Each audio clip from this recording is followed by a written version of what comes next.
Hola, sí, bienvenido a mi channel, sí. El día de haciendo coolamon.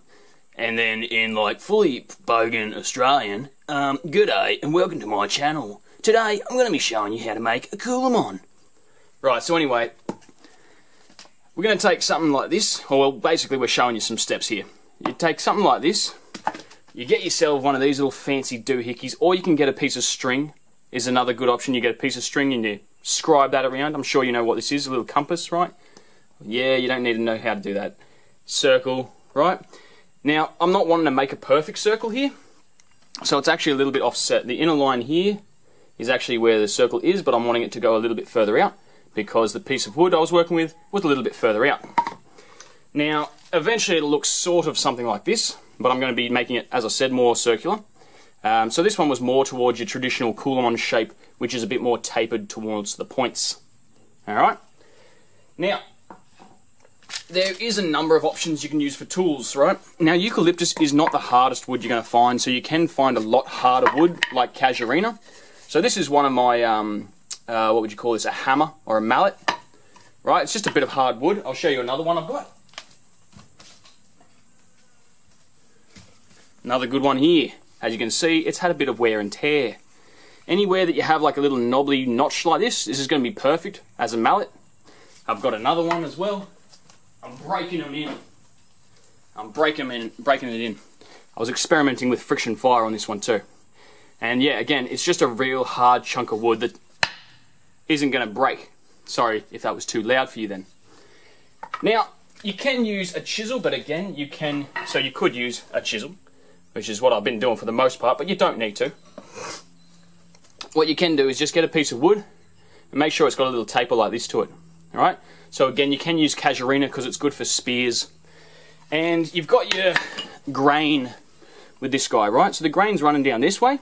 So you don't want to start up here because you'll just crack through the whole project. You want to start on the sides and work it around, okay?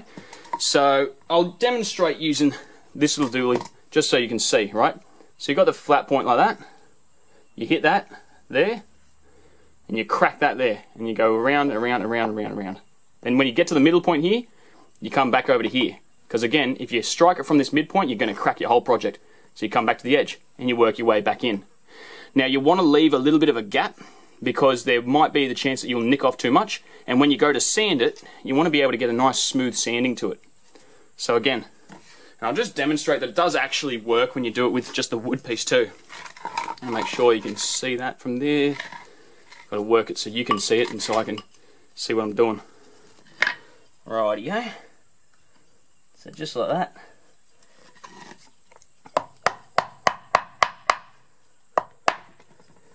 Starts to split its way off. Stabilise it a bit. Oh, don't want it to split. Right, so you start getting little chunks coming off. Like that, you can just peel those away. Right, and bit by bit. Oh no, have I destroyed it? Alas.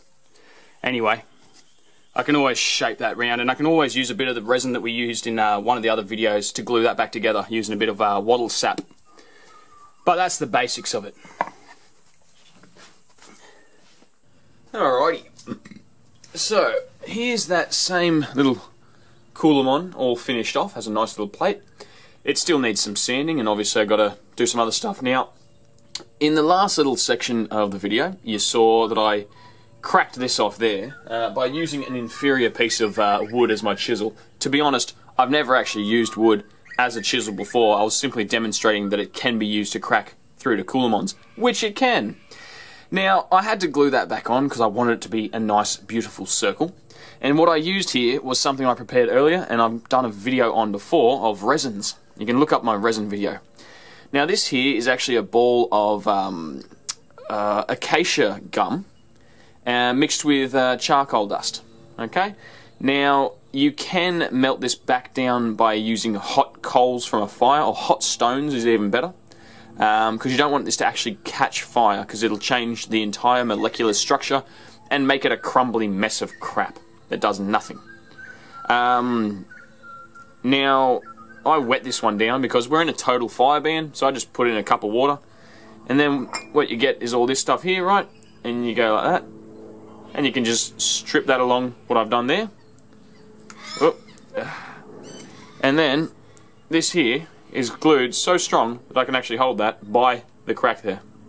So whenever you're gluing something, you want the thing you're using to glue it to be stronger than the entire material. So now that is the strongest part of the entire project. Now to wipe that off my finger, and the next stage of course is sandpapering. And if you don't have sandpaper, you can use a lot of other things. Like for instance, the surface that it's on is actually pretty sandpapery. So I can just sort of do that, and you see I get a lot of the stuff off and make it nice and flat there. I got the brick wall here as well. That's all sandstone I can use. Of course you can actually just use a chunk of sandstone, or you can use just other stones basically. You know, anything that's rough, or sandpaper figs is another one, or if you happen to be an ocean tribe, you can use some shark skin.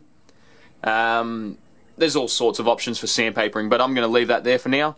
And then I'm going to coat that with probably eucalyptus oil, possibly mix either eucalyptus oil with some eucalyptus canoe to give it a nice red shine, and also to give it an antiseptic finish, antiviral, antifungal finish. So anyway, there you go. As I said, strong, pretty good.